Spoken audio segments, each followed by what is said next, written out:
The Galaxy S24 delivers some of the strongest value of Samsung's latest flagships, offering the same Galaxy AI features as its pricier counterparts.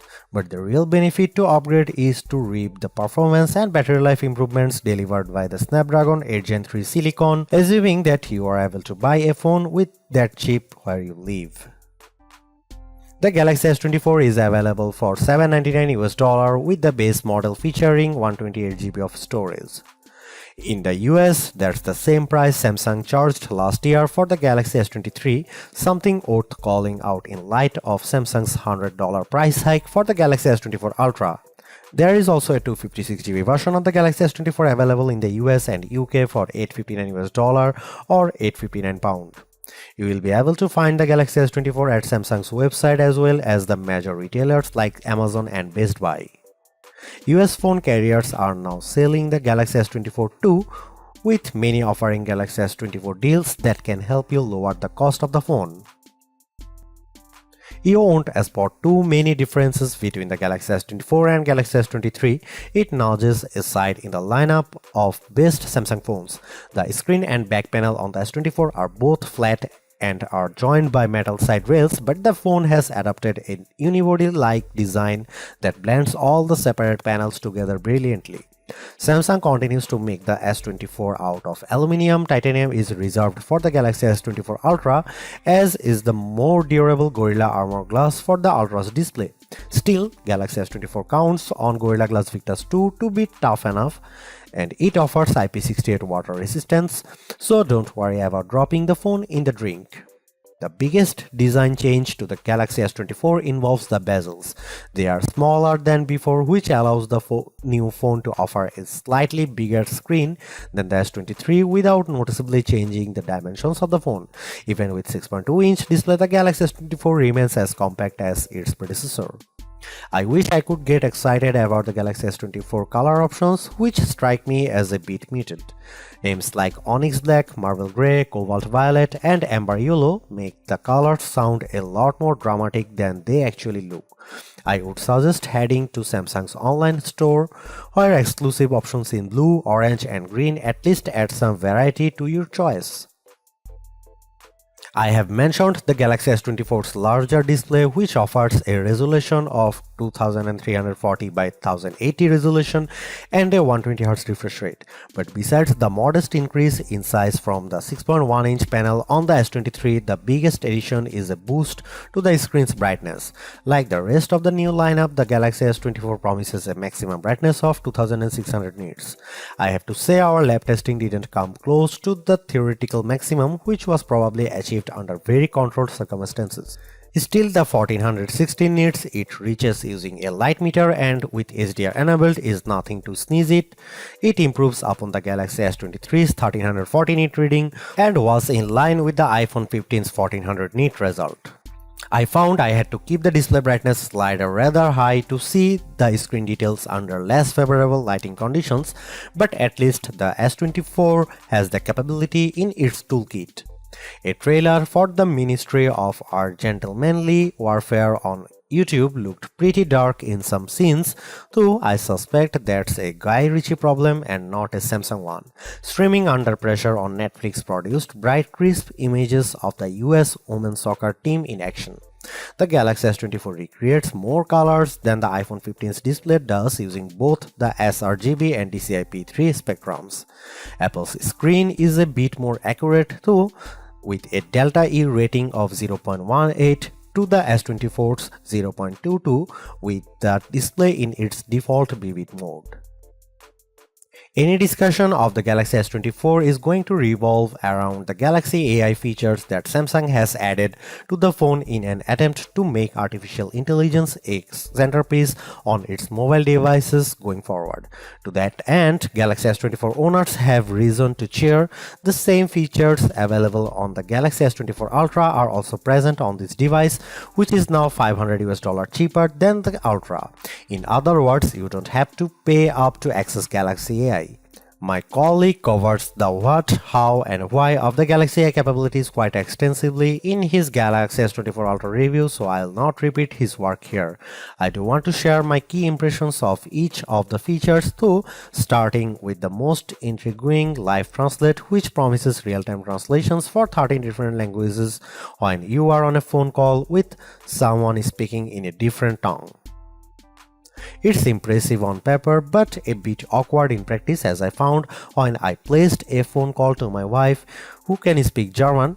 Live Translate's translations weren't always accurate, and I am not sure how much of that can be chalked up to her accent. She is not a native German speaker, and how much is because Live Translate seems to falter with casual conversation tones. It is pretty clear that the delay between when someone speaks and when the translated speech appears on your phone screen and in your ear is something that takes getting used to. I am far more impressed with what Galaxy AI brings to the Notes app on the Galaxy S24. The AI features in Notes can auto-format the notes you quickly jot down into something that's not only easier to read but also pleasing to the eye. I was especially delighted to see that you get multiple options for notes formatting, so you can pick the one that looks the best to your eyes. I took some quick notes on all the things that I had to do for the coming week.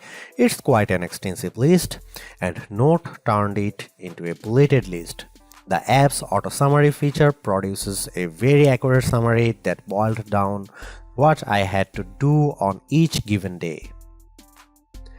It's a toss-up on whether Notes or Circle to Search is the most polished Galaxy AI features. Circle to Search does exactly what its name implies. If you see something in any app that catches your fancy, just long press the home button at the bottom of your screen. A message will pop up telling you to circle or tap on what you want to search, and the results will appear in an overlay at the bottom of the screen, so you don't have to leave the app you are currently in. Circle to Search works in any app. I have used it just as easily in Gallery as I have in Chrome, and while it works best with photos, I have found that circling text produces results too. I used the latter method to circle Mean Girls on a movie theater marquee to look up information about the movie. For example, Circle to Search is currently geared a little too much to e-commerce for my taste. The first search results you get are usually invitations to buy what you have circled, but this is still a pretty powerful use of AI. Two other Galaxy AI features, Chat Assist and Samsung's Voice Recorder app, feel like works in progress. The Chat Assist feature also supports on-the-fly translation for those times when you need to text in another language. A more shrug-worthy feature has the AI suggesting ways to rephrase the tone of your text for your different audiences. Texts for your friends as opposed to a text you send to your boss. Maybe I don't text enough or my replies tend toward the monosyllabic, but I have never really struggled to find the right wording for a text message. That part of Chat Assist feels like a solution in need of a problem. The voice recorder capabilities use AI to recognize when different people are speaking, transcribe the recordings into text, and even provide a summary of that recording. Transcripts and speaker recognition can be hit or miss. My wife and I recorded a dramatic reading of the courtroom scene in A Few Good Men, and the AI often ran our different lines together. Transcripts have more than a few errors, with the most common mistakes being new sentences starting anytime a speaker pauses. In terms of camera hardware, Samsung hasn't really touched a thing for this Galaxy S24 update. The 50MP main camera, 12MP ultra-wide shooter, and 10MP telephoto lens with 3x optical zoom are exactly what you would find on the Galaxy S23. Even aperture and sensor sizes remain the same. In one sense, that shouldn't matter, as the Galaxy S23 was already one of the best camera phones, so you'd imagine that the Galaxy S24 should be just fine on the camera front. And that's before we get to some of the AI-enhanced features Samsung has added to the S24 lineup. The trouble is Samsung's competitors have not stood still since last year. Now you can guys see some photo sample of Galaxy S24 and some comparison between S23 and S24 and iPhone 15.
If the Galaxy S24 phone had performed just a shade or two better against the iPhone 15, I would have declared this model as the entry-level flagship phone to get.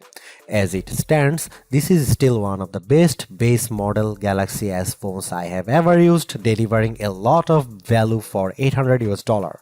While the AI features are welcome additions, they are only part of what makes the Galaxy S24 so impressive.